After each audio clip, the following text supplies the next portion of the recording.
welcome to the Real HD Show, the higher discussion. I'm your host, Vic.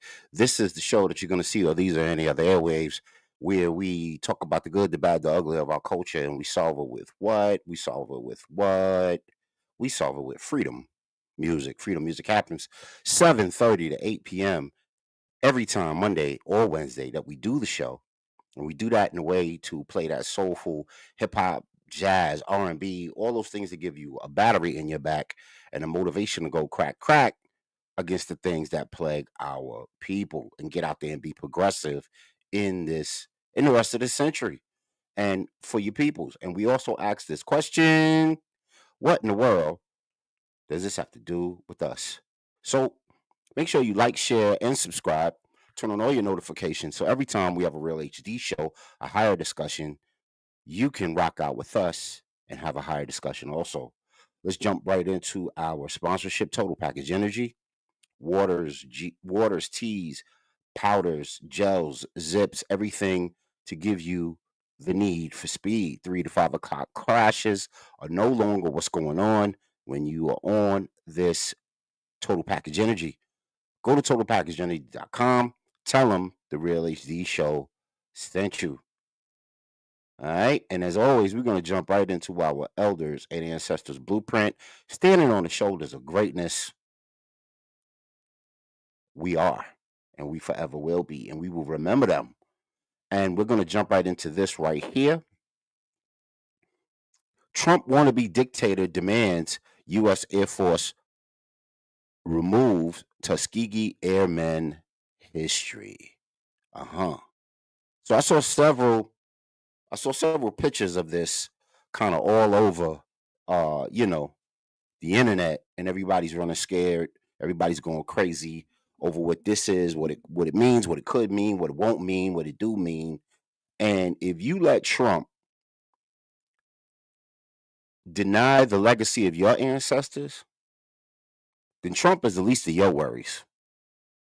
If Trump can help you or persuade you or in some way in your heart remove the legacy of one of the most dynamic Air Force regiments to ever live and its indelible contribution to this country, something is wrong with you, not Trump. Hold your own nuts. Like Tariq Nasheed would say, hold your own nuts, man. Sis, come on now. What we doing out here? What are we doing out here? We didn't need none of them to give us the green light to love Martin. We didn't need none of them to give us the green light to love Malcolm. We didn't need none of them for us to love our families, our loved ones, and our ancestors. So the Tuskegee Airmen are dope. And just like they did in California for the 25th and the 30th anniversary of The Last Dragon, and they got together in this big, I guess, Coachella type of way, set up big screens, and paid homage to the legacy of the movie The Last Dragon as a cultural phenomenon. We can do the same thing for our Tuskegee Airmen. We don't need Trump to do that. We don't need Trump to do that. And if you're a teacher and you're in school like myself, and you're teaching the babies, teach them about the Tuskegee Airmen. Teach them about the legacy that they hold dear. Teach them that the legacy that they endear the country with. Teach them about all of it. You know what I mean? And that was a ancestors and elders blueprint on the Real HD Show.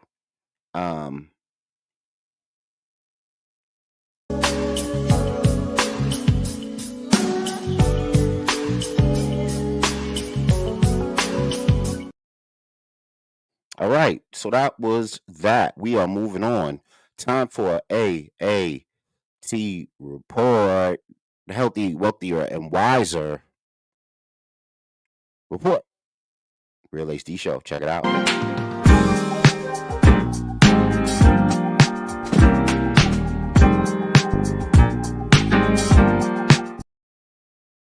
Yeah, so we going to Dr. Bobby Price one more again, like we supposed to. And we going to trip the life fantastic on some real healthy, wealthier, and wiser advice from Dr. Bobby Price. Check it out. Real HD Show. AAT report.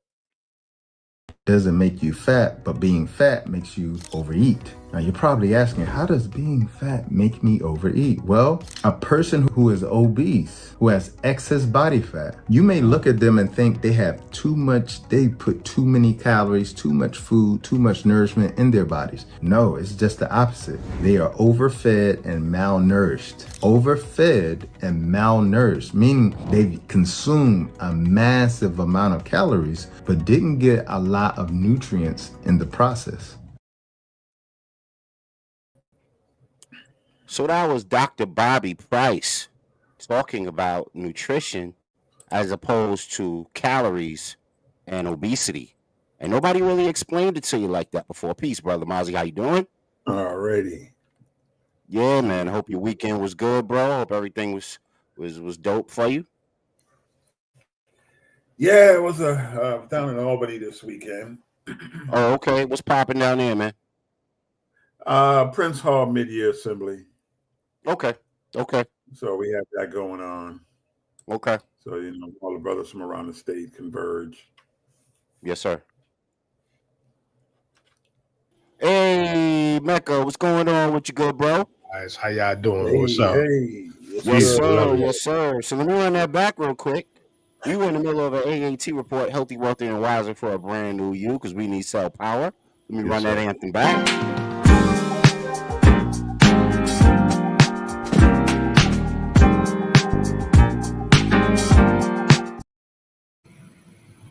Be clean for that dope beat right there.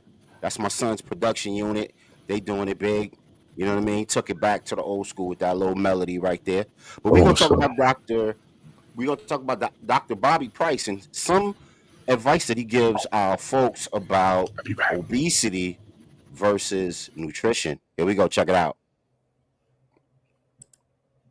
Makes you overeat. Now you're probably asking, how does being fat make me overeat? Well, a person who is obese, who has excess body fat, you may look at them and think they have too much, they put too many calories, too much food, too much nourishment in their bodies. No, it's just the opposite. They are overfed and malnourished. Overfed and malnourished, meaning they consume a massive amount of calories, but didn't get a lot of nutrients in the process.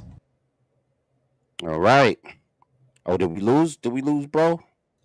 Oh no, he's still here.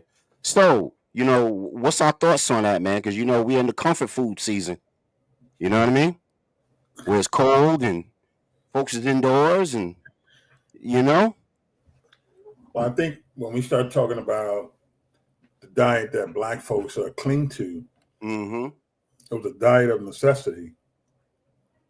And the other thing about that diet was it was the diet that was readily available for us. Yes, sir. Food deserts. And it still gave us the energy we needed to put in the 16 hours work that we were doing. So when we were working that way, it wasn't a big deal. But now, being that we have a more sedentary life, that diet is now becoming very harmful to us. But we got to understand the traditions. And then what it does for us, too, is we become flavor junkies. And that's a big one that we all fight with, sugar and flavor junkies. And so it makes it very hard for us to, deal with these issues when, if you're not having a good day, you may get something with some good flavor, your day go well, So it's going to be the highlight of the day. Yeah. So brother Mecca, is that psychosomatic? Are we feeding the mind are we feeding the body to trick the mind? What did Black Moon say? Mind tricks the body tricks the mind. Is crazy. That's right. Yeah, well, it starts from from packaging and the colors that they use, and of course you get the accessibility, because a lot of us live in food deserts, and you get what's around your area, unless you're doing it yourself, or unless you have access and the money to get that good stuff, Yes, sir. even in the culture, the street culture, you know, they whip up some ramen noodles with some octopus and pickle juice in a minute. You know it's not good. Jail delicacy, right? Yeah, you know, you know it's not Jail good. chefs. You know, but it's there. You know, and back in the days we had the 4 chicken wings for our, with the French fries and the hot sauce and the ketchup all over the place, souped up. But you know, it's not good for you at the end of the day. You know. Yeah, for sure. Yeah, man. So that was the end of our AAT report because we want to get to this other stuff, man. Let me run that back one more time. Give my son some.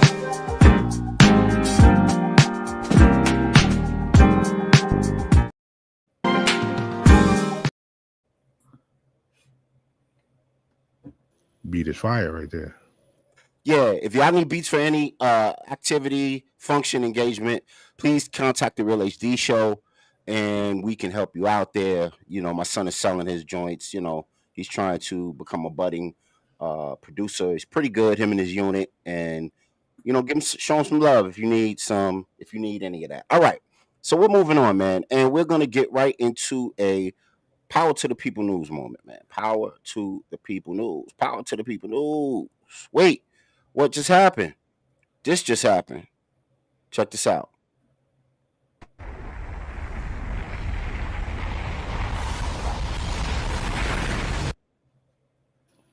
Good grief.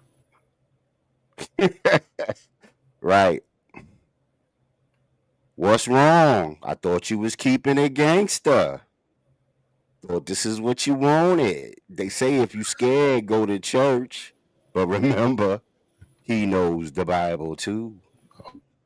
Nice. You know what I'm saying? Pimple Butterfly up in here. Real HD Show. Let's go. We talking about this Trump dude, man. And everybody's running scared, man. You know, he's attacked the DEI, civil rights set-asides. And there's a lot of misinformation running around out here, man. It's a lot of inaccuracies being reported. And, on all sides. So are we dealing with a fear porn type of thing here, fellas? What we talking about? Well, interesting part as it relates to DEI. The reality is we can't quantify DEI, but we can quantify, for example, government set-asides. And even when we look at having targets for MWBEs or SDVOBs and stuff like that, the numbers still don't look all that great. We still there? Yeah, we are, bro. Go ahead. Okay. And the other thing is, things have changed on the federal level, unbeknownst to most folks because they're so busy. The identity politics, with the Democratic Party in particular and the Republican Party. But doing the work that I do for the city of Rochester, looking over contracts and utilization reports and payroll and all that different stuff for these companies out here that's doing work with these municipalities, changes have already started, and it didn't start under Trump. I'm not here to defend Trump. I'm saying this is what's the reality. If we were to access federal monies as a municipality, we cannot use race-related criteria. That did not start under that didn't start under Trump. It started under Biden. As quiet as it's kept, Biden did away with that. You could only use what they call DBE, disadvantaged business enterprise. And anybody can fall into that category. It's not race-based. It's not race-related. So in terms of misconceptions, there's a lot of misconceptions because what we're getting is the party garbage that's out there. We're getting this liberal media giving you one thing, and they're not really giving you a true breakdown. Now, don't get me wrong.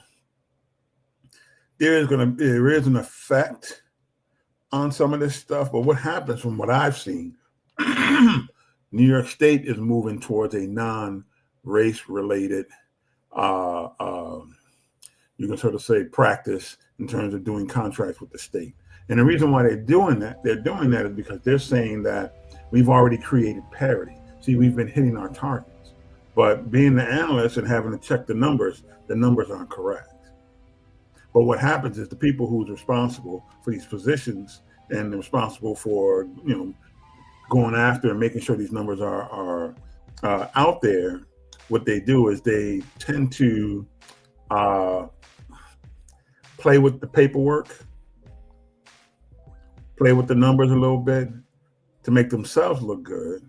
They move on to the next level or wherever they got to go. And so now everybody's saying, oh, well, we're doing a great job. We don't need this anymore. Look at the parity we created. But as the person who's crunching numbers and doing the math, it ain't legit. So that's currently what we're currently seeing right now, because was just at a big, minority business conference, minority and women business enterprise conference. And the brothers from New York State said, listen, man, we're still going to keep all this stuff in place. We just got to take the race part out. And everybody's saying that. And that's all liberal Democrats, man. It is not these conservative Republicans are doing this. Nice. All right, brother Michael, what do you think, man? Misconceptions, a lot of are we distracted by a lot of misinformation, or should we run for the hills, bro? What are we talking about? Well, Brother Mozzie laid it out great, especially what can be quantified. Another thing that is unquantifiable is merit as well. And that's where this new basis is coming from. It's so subjective of what you would consider to be a merit, based operation, that, you can't get away that there may be some corruption, even nepotism there. The thing that I think why they're taking the race out, is to draw like an open canvas, but also to include other groups, familial, the older people, older groups, maybe the disabled, and of course the LGBTQ group as well. Look, when it comes time for all these services to transpire, whoever's the best business or best organization to get the contract and stays in favor of the interests of the contract should win. And as long as it's productive. But like you said, you also have a lot of people fudging numbers and cooking books. Yes, sir. There's too much fat out there. So yes, you want to try to lean everything out so we can get a stronger look at the budget and get real things that are effective for the communities out. I have no problem with what you look like, saying, as far as long as you can come up with something that can help benefit people that are in a tough position that need to escalate and build stronger. Yeah, man. So one thing I want to say about all of the, DEI stuff, there's a lot of misconceptions going out there. And from a history teacher perspective, what I'm going to add is that Trump did not revoke civil rights laws. That takes an amendment, not an executive order. So let's just get that straight across the board. What he did was take away set-asides, like affirmative action and different things that would benefit women. Some of the Title IV, Title VII, Title IX exemptions. Those are the things that got changed. Now, whether that affects us or it doesn't affect us, I have a different opinion on it. My opinion is why do we wait so long for someone to take that away from us and strip us of that ability, strip us of that ability to do for ourselves? Why didn't we do for ourselves already? That was never meant to be a panacea or a cure-all. It was just meant to aid us. If you go back and you look at what's the name of the joint? What's the dude? Monahan report. Oh, the Daily Monahan, yeah. Yeah, if you go back to the Monahan report, those set-asides were never meant to be grandfathered into the Constitution or grandfathered like an amendment. It Well, was even meant, it was meant to level Doctor. the playing field. But go ahead, bro. Yeah, sorry. I just wanted to mention that Dr. Claude, created the affirmative action plan for Black Americans specifically. Mm-hmm. And then it became that in two minorities because people get funny with the lingo. The inclusive level of we always want to be I would say the people that welcome you home. You know what I mean? We're very compassionate to other people's plights, and we add them in like come on over, we got your back. And we did too much of that at certain times. You know what I'm saying? And not everybody, should be welcome in your house. Straight. I'm gonna say straight up and down. Not everybody should be welcome at your house. They're cool to come over, for the backyard party, but not welcome in your house. And that's what has been the problem. And then, house gets taken over and you wonder like, where the keys at? Somebody else got the keys. And there's been a lot of that in different institutions, in different parts of our cultures, where we solidified how things should move. And we let the reins go, and then next thing you know, somebody else is profiting off the work that we've done. And not, okay, that may be cool, but can you accredit us what it is that we do? You know what I mean? And, until we do for self, the most genius of us get together and do for self properly, like that $1 billion that went to Kamala. You could do that again. Yes, sir. Even bigger, but we have to, really get it organized and get it right based behind a true interest that we empower ourselves with. So let me ask y'all: is there anything that we can do about this, or are we just, are we just at the liberty of whatever Trump, or we just at the mercy rather of whatever his administration it offers with the fear in tow? I would say, we just got to keep it simple and go back to the old school ways. We relied on one another. We supported one another. We did business with one another. We became entrepreneurs. We hired our people. So we got to get back to that. One of the main reasons why, as we talk to some of these folks that always want to talk about it's unfair that, Black people get set aside or, and things of that nature. But, I always point to the fact that we've had hundreds of townships where Black people pulled themselves up by their bootstrap, took care of themselves, did not need white people for anything, didn't need America for anything. They just wanted to be left alone. Just like they didn't bother with you guys because you didn't want us bothering you. But what ended up happening? You went through there and blew up our cities. You flooded the other ones. I said, so, you can't have it both ways. You can't tell us not to want to have affirmative action, because when we don't have affirmative action and we do for ourselves, you don't like that. Then you give us affirmative action. You don't like that. So you got to make up your mind what you want. But the reality is, I think in so many ways, this is a good deal. This is a great thing for us because we have a lot of our folks that we call that like to be called doctor. They have these useless degrees and no one's put in the 10,000 hours and nobody's a subject matter expert. But what the beauty of it is going to be, that stuff is going to get exposed. We don't need administrators anymore. We need builders. We need people to start businesses. We need people to build businesses, things of that nature that will get us to where we need to be, to where we can take care of ourselves and be self-sufficient. All this other stuff was all part of the whole town to tent thing, where we can get caught up into being in education, being in nonprofit, being in foundations. The reality is those things don't make money. And when folks start giving money to them, what are you going to do? Right, everybody's an entrepreneur. Yeah. So I'm hoping that, and I have a feeling that we can make some things happen for ourselves.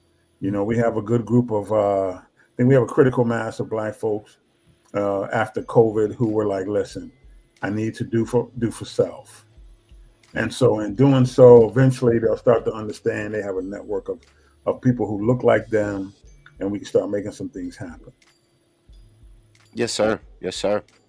And dig this, you know, ahead, bro. back in the days, they had a book and a short film about how to sell to the Negro. Mm-hmm. You Yes. didn't get a book and a short film about how to buy from the Negro. Yes. Yes. Yeah. You know what I'm saying? What level of success do you want? Yeah, that part right there. So one more thing that is very, very interesting about this whole DEI, everybody's running scared.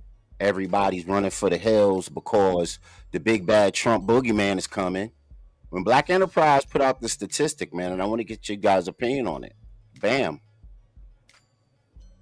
Black people only comprise 4% of DEI positions in the workplace. And that was as of that this article came out in 2023. Brother Marcus Williams is on the Real HD show with us. What's good with you, bro? How you doing, good brothers? It's good to see you all. Right. And you guys are, that stuff right there that we're seeing is stuff that we should have known as a people ahead of time. We've got all of the history of our nation to show us that whenever they tell us that something is good for us or they're doing something for us, they are lying to us. And usually they're manipulating us. And that's a very tragic situation. You look at this thing with the DEI, it was never for us. It mostly benefited white women and alphabet white men. And that's a horrific fact, because right now you've got people like Al Sharpton and all of these other people running around saying, oh, look at what they're doing to Black people. Look at what they're doing to Black people. It's got nothing to do with us. And it never has. It's always been about disenfranchising our people. And I'll say this and then I'll land my plane on that topic. When I was little, the elders told me, they said, hey, we want more representation of our Black history in coursework in the schools. And so after that, then they started to put in stuff that had they never put in the stuff that we wanted. They never put in stuff about Benjamin Banneker, Ernest Just, or all of the other people that were so accomplished, even despite the time in history when they lived, when it was so much harder for us to be able to move forward. So all they did was tell us the white people hate us, the government is against us, and we can't get nowhere because nobody loves us. What type of a message is that to send to our youth? What type of a message is that, but other than to tear us down internally, and then people repeat it over and over again. And many of us our people look at that as a gospel. So instead of us trying to exceed in spite of our surroundings, when we've got more opportunities now more than ever, they feel so downtrodden and as if the world is against them and they cannot achieve more. And I land.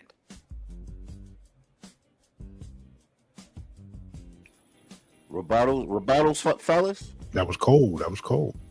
Yeah. Okay, awesome. You know, I would like to, if we think about the way that DEI is supposed to have affected the workplace. In my opinion, it was never anything that we thought was a absolute like slam dunk from an anecdotal perspective. Like whenever you walked into an interview scenario, just because DEI set asides were there, did that give you some ultimate confidence that you were going to get that job versus the next person if it was competitive? Probably not. You knew you had to be what the grandma and grandpa say, you had to be twice as better, three times as better, half of what they get, right? Yeah. To get the little bit that you do get, you know, and that taught you how to be competitive. That taught you how to, you know, lace your shoes up, put your chin up, put your chest out. You know what I'm saying? Iron your clothes and do what you got to do out here. You know what I'm saying? Mm-hmm. So would are we say- in a? Go ahead, bro. Yeah, I'm sorry. I just wanted to say that, at a certain point, it did set a quota to how many people you had to bring in there, because at one time everybody was shut out, right? So it's So you're all talking about about the work. You're talking about the work balance, the the work work, balance, the right? ethnic ratio within the workplace. Coming from the laborer uh, part of it to the managerial part of it. You know what I'm saying? And I'm sure many of us been on these jobs where you probably have one or two black managers in a field where it was like 100 different managers, right? So there's a way to say, well, there's more talented people in those levels that are that should get that shot to come up. Just because their name is Katora or Tyrone, they shouldn't be ousted. Let's look at their resume. Let's look at the work that they do.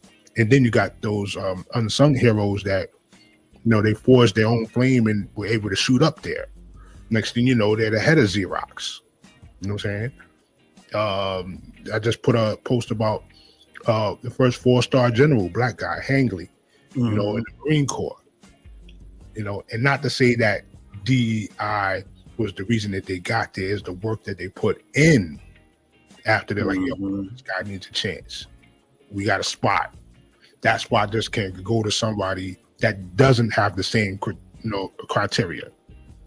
And that's where the imbalance was. So it looked as structure of balance, but at the same time, of course, there's manipulators and people that use it for their own corrupt agenda that throw the monkey wrench in the works. Then this is what we have. Yes, sir. Brother Miles, you got a quick question for you, and then Brother Marcus, if you want to jump in on this would be interesting. With all the DEI set asides and all of the all of the foo la la that's happening, did that do anything to close the racial wealth gap over the last 5-6 decades? Well, DEI had nothing to do with set asides. Mm-hmm. DEI had to do with equity and inclusion. And under Obama, the only people that needed inclusion and that needed equity were not the black people. It was the alphabet people. And that's who he represented at that time. And so that's when DEI rose its tentacles. And that's when all those individuals started to occupy positions. So are you saying that, and I'll line this one up and you can knock it out, are you saying that there's a conflation between civil rights legislation and DEI? Big time. Woo! Let's talk about it. Let's go. Because once again, you're talking about inclusion and equity, and in the other one, you're talking about no, we only give us some numbers, give us some hard numbers to this. Don't just tell us this.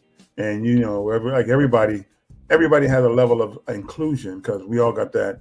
I got a black friend. You know what I mean?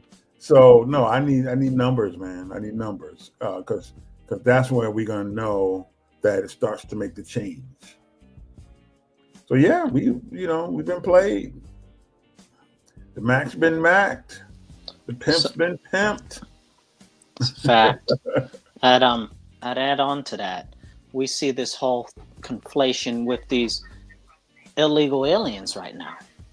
So they're like, oh, black people should be supporting the illegal aliens because they're minorities too. That's not our people. They've never done anything for us. They've gotten in the way of our advancement because they're getting all of these extra handouts. They're burdening the systems, which are already overburdened. And they're trying to say, oh, well, we should support them. Why should we ever support anybody that does not support us? This is the same thing that they're doing, that they've done with the biopicking us, right? Like black, indigenous, people of color, you're all the same. No, delineation is necessary. Don't lump us all together. We have a rich culture, heritage, and everything. Don't try to separate that and say, oh, well, you're all minorities. We're not all minorities. That's because what they've done is they've tried to put it in our minds that we are a minority when they lumped all of the people that would traditionally be considered Irish, traditionally be considered German, Dutch, or whatever. They tried to lump them all together as white so that they can be a majority. They're not a majority. You erase their heritage and their lineage in favor of the corporatists and the elite so that you can create a power structure to lord over us. Because if you break down those numbers, German are the highest ones, allegedly, in our nation. But they only account for barely more than the Black Americans. So this is a conversation we really need to have because we've been had. So, Brother Mecca, is Brother Marcus saying that racism is a social construct? Absolutely. It was And this is just the latest episode in As the Racism Turns. they established that in 1995. Yeah. Talk to us. Was it the American Anthropological Association? And it indeed is. If you go back into the records in the 1500s, I'm an anti-divisionist. So I don't compart to have like division with anybody. To each his own. Definitely. These terms and these labels are meant to play chess and checkers with people so they can get money. That's it. Mm-hmm. I'm a Pan-Africanist in the form of knowing what geopolitics is about and knowing that the bigger you have your main source, the greater of an influence you have over your, if you want to call them competitors or call them, neighbors. Let's say neighbors. You know what I mean? So with the Pan-African view, it continues on to the next records from where we came from the motherland, Africa, 54 countries. Even though they don't want to call it Africa, has a solid, we do it colloquially, so we understand where we're talking about. With that in mind, people with a solid record of history could advance quicker than those that do not. And what we have been fed for the last 15 years, I would say even 20, is these divisionist mindsets. And the way we take information in now is clip by clip, 30 seconds, a minute of just clip after clip. Great all point. These different perceptions and theologies. Oh, look at this, look at this right here, and it's not pulling together all the pieces of the puzzle. And the people that are looking at the big board, it's like, we got them because this is what they want to call themselves. Oh, these guys in this corner, that's all they're going to represent. When all of our fight is basically most of the people on the planet have more commonalities than they do differences. Mm-hmm. We gotta work with that. Anybody want part of that? I'll take part of that. Yes, sir. Knock Okay, it now out. this might sound a little bit harsh or a little bit contemptuous because I'm going to assure you that it absolutely 100% is. I'm going to start off and lead into it like that. Okay? I am not from Africa. My people are not from Africa. I knew that was coming. My people are from here. Okay? I knew that was coming. Go on, bro. All melanated people are not the same. Distinction and delineation is necessary. And this is important because they have used that as a tactic in the United States of America to strip us of our birthright. And that is ever so serious. And we see that same thing has been played again and again as a tactic of war against people all across the world by other individuals. Okay, they did it to the Samnites in Rome when they tried to get rid of them out of their own land. And they were fighting back, so they had to make sure that they watered them down. We saw it with the Chinese, with the Mongols. When the Mongols went in there, they bred them all out, okay, so that they don't have any ties to the land. It's been a whole misrepresentation that we're from Africa. That is a notion that has only been really pushed in the last couple of years. Really, we talk about maybe, I don't know what we say, maybe in the 80s, late 80s, they tried to bring it in the early 1900s with Marcus Garvey and them, but a lot of people wasn't having that. How you gonna have a Jamaican tell me, a Black American, that I need to go back to a country that he's never even been to, that my people aren't from, when he's funded by the white people that want to tell Black people to go back to Africa, and he died in England with a white woman? Come on now. You're not gonna sell me that jewel. That jewel is, I'm not gonna buy it. It's phony. It's fugazi. And this is a serious issue. And I'm gonna get ready to land. And this is the serious issue: is the disenfranchisement of Black Americans and our claim to this land. And this is why they try to water our lineage and our heritage down. This is why we have the documented evidence of them reclassifying Black Americans continuously. And we can still access these. This is the whole issue with the Dawes rolls. Okay, we can still access these things. Okay, so when somebody says, oh, well, Africa ain't helping me none. Them people don't care about me. Okay, most of them don't even identify as African. You ask them, where you from? They be like, I'm Nigerian. They be like, I'm from Sierra Leone. I'm from Ethiopia. You understand what I'm saying? So they know who they are, and it's okay for them to claim who they are. But when we as Black Americans claim our nation, claim our heritage, then it's a problem. Oh, you're wrong. No, it's got to be, it's over here. And because the same people that tell you that the white men lie, that tell you that the white man is deceptive, that tell you that the white men will rewrite history to change it, are the same people that will deny those facts. And I land. Anybody want to rebut? But before you do, I'm not disagreeing. I don't agree with you on the Africa part, but I do agree with you on them moving us out of a claim to the land and our true inheritance here as a people.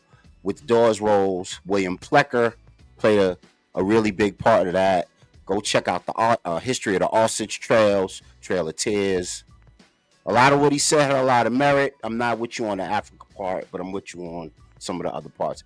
Brother Mecca, it looks like you want to jump in. Go ahead, bro. No, I don't want to jump in. Oh, you don't? Oh, okay. I thought you had. That's the narrative. Well, Godspeed. Brother Mozzie, anything? No, I would just say that, I think when we start looking at African antiquity, we'll find that it was that globally, it was everywhere. We don't talk about the mound builders down south and not recognize where they're from. You know what I mean? We don't talk about how the Mississippi River split, and in that split, we find pyramids. And when we date them, we will see where they, and then we start to do the stuff that we do in archaeology and anthropology to say, where's this stuff from? The reality is a lot of this stuff comes from melanated people, and it has its origins, in the land that most people in America don't really want to claim. And that's fine, because everyone's entitled to an opinion. But I think, in order for us to move ahead and to resolve our issues, because the reality, as Malcolm once said, you ain't catching hell because you're a Baptist or Methodist, and you ain't catching hell because you're a Muslim or you're a Christian. You know what I mean? Or a Democrat or Republican. You're catching hell because you're a melanated man in America. Yes, sir. Yes, sir. And so we're the only ones that, for some reason, when we identify ourselves, everybody identifies themselves with something, and especially here in America. And it's never indigenous to America. And we're the only ones.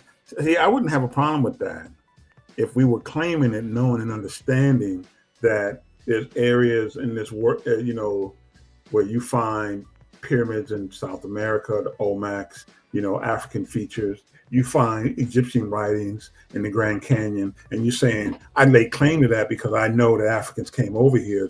And the great book 3, Marcus, is some works by Ivan Van Sertima. They came before Columbus, and you'll really, really get some good scientific data around that. But it wouldn't bother me. Michael Bradley, Dawn Voyage. Yep. Oh yeah, Michael Bradley, good old white man. That people, because it ain't legit unless the white man said it's legit.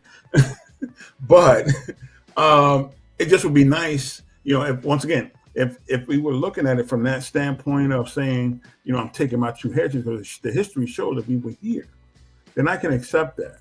But to take it from the standpoint of saying I ain't this and I ain't that, and not acknowledging any of one of those, that's why we're like ragweed, man, still being blown all over the place. So to bring it on back to the core of the conversation, right, which was the DEI piece, civil rights piece, and people losing their brains about that, right? Let's talk about meritocracy.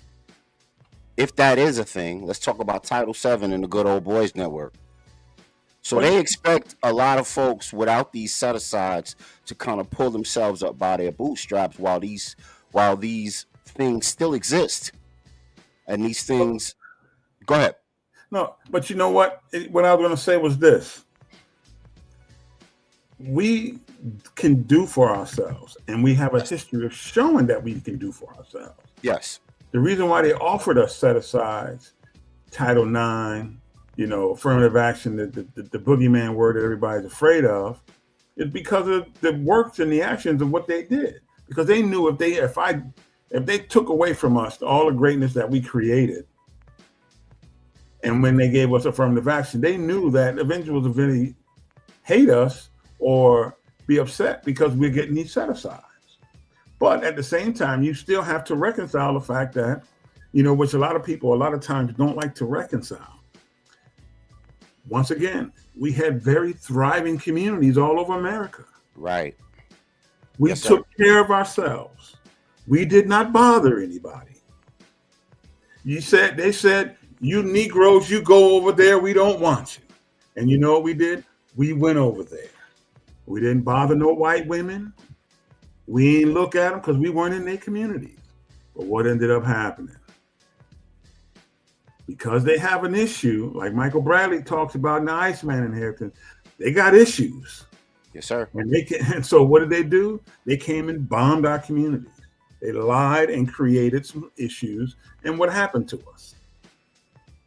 So and then other communities, once again, we talked, as I mentioned earlier, the government just took over the land and ran water through them, created highways, created lakes. This is important for us to understand, because what happens sometimes is we get confused out here in the battlefield in terms of what it is that we need to fight for. And we're saying, listen, we don't want to fight. You don't want us? You don't want to be bothered with us? Leave us alone. We've always said that. Mm-hmm. You don't want to give us no assistance. You don't want to give us no help. Then leave us alone. But why, when you leave us alone, you then come and bother us again? History shows that. Lastly, do we think that this is, Trump is hitting you with the waves of stuff, right? He's hitting you with the immigration stuff and the DEI stuff. And, he must have signed about 200 executive orders right off rip. Right off rip. It got to be close to 200, if not more, right? So all of this waves. Is this distraction news so that, the left hand doesn't see what the right hand is doing? Mm-hmm. Got you focusing on the good old racism boogeyman when there's real things building and cooking in other areas that we should have our attention to?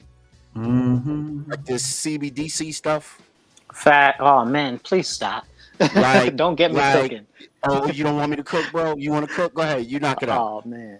Listen, brother. So they're making Trump the boogeyman for everything that they're actually complaining about him is really good for us. So now, who's they? The leftists, the Democrats, the mainstream. Hold on, let me go, because I got some stuff to say, and then I'll let you go, and then if there's a need, I'll rebut.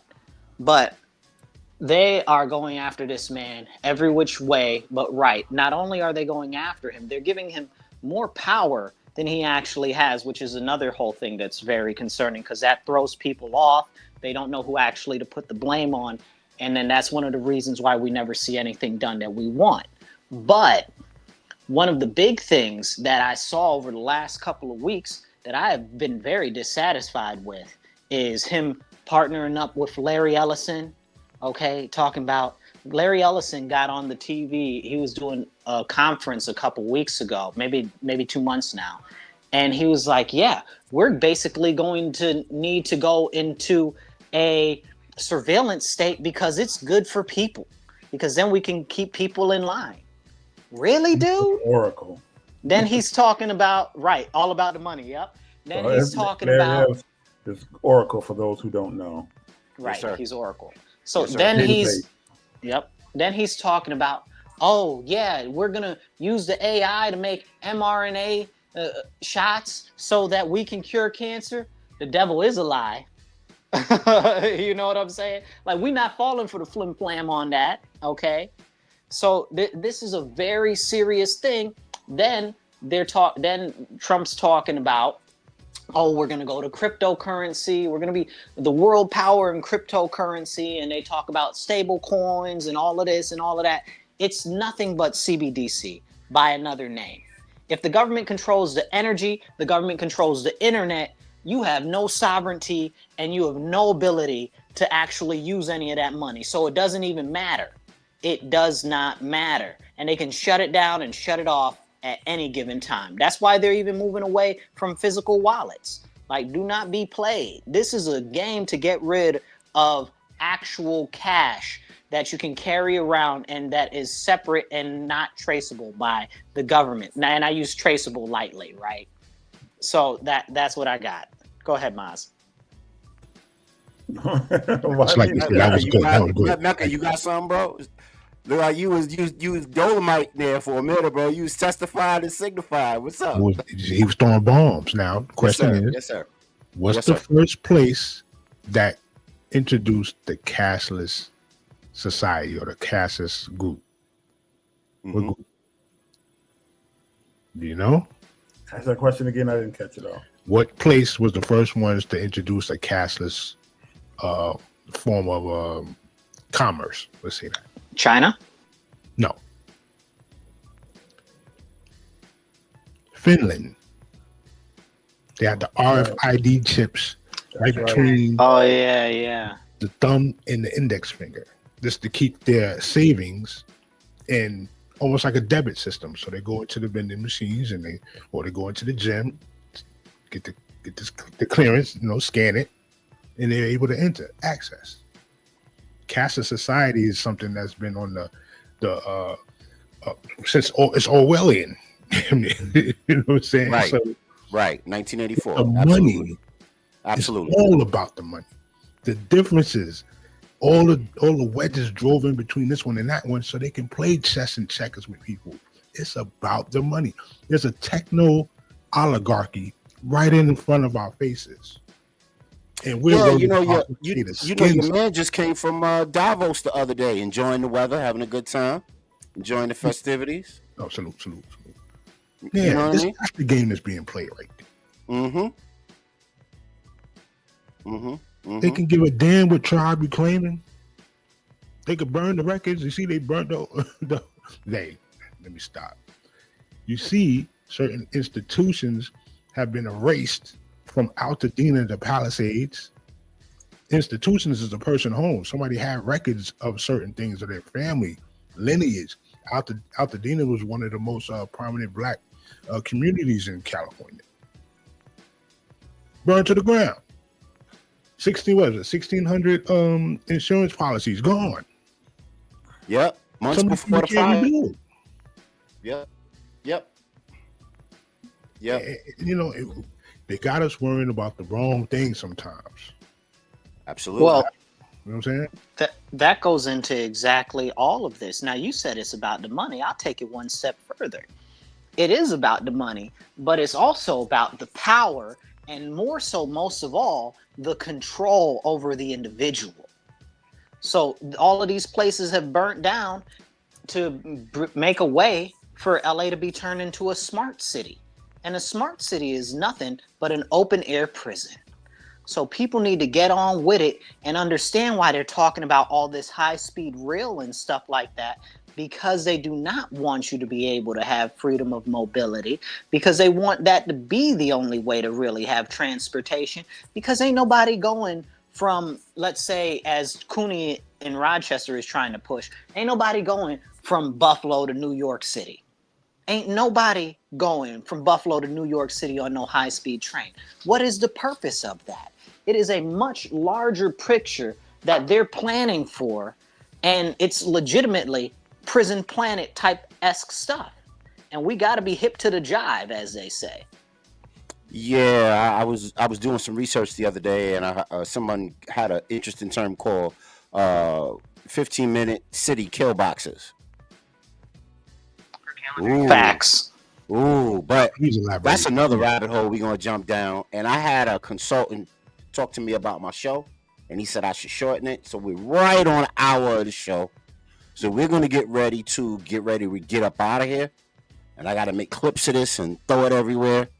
But I'm gonna encourage everybody who didn't watch the show to watch the replay. Anybody got anything going on? Any community events? Anything they want to promote? Anything they want to get out there to the people before we get out of here? Brother Mozzie, what's going on, bro? Nothing yet, but don't forget Black History Month. So just keep your eye out for some of the events, and it's just good that people come out and support the events, whether you believe in Black History Month or not. 9 times out of 10, these are going to be events that our youth are going to be doing. Some great historical events, to recognize some of our elders. So just get out and enjoy the events. Brother Mecca, anything you got in your neck of the woods, bro?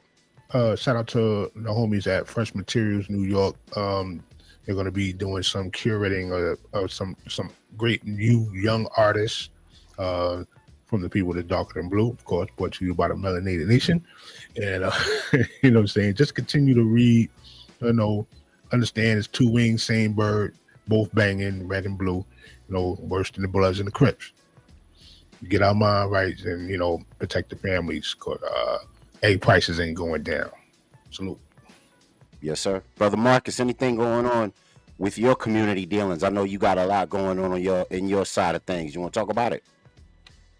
We'll have some more updates coming up this week so stay tuned. I'll keep you posted. By the next show, I should have a couple of things for you.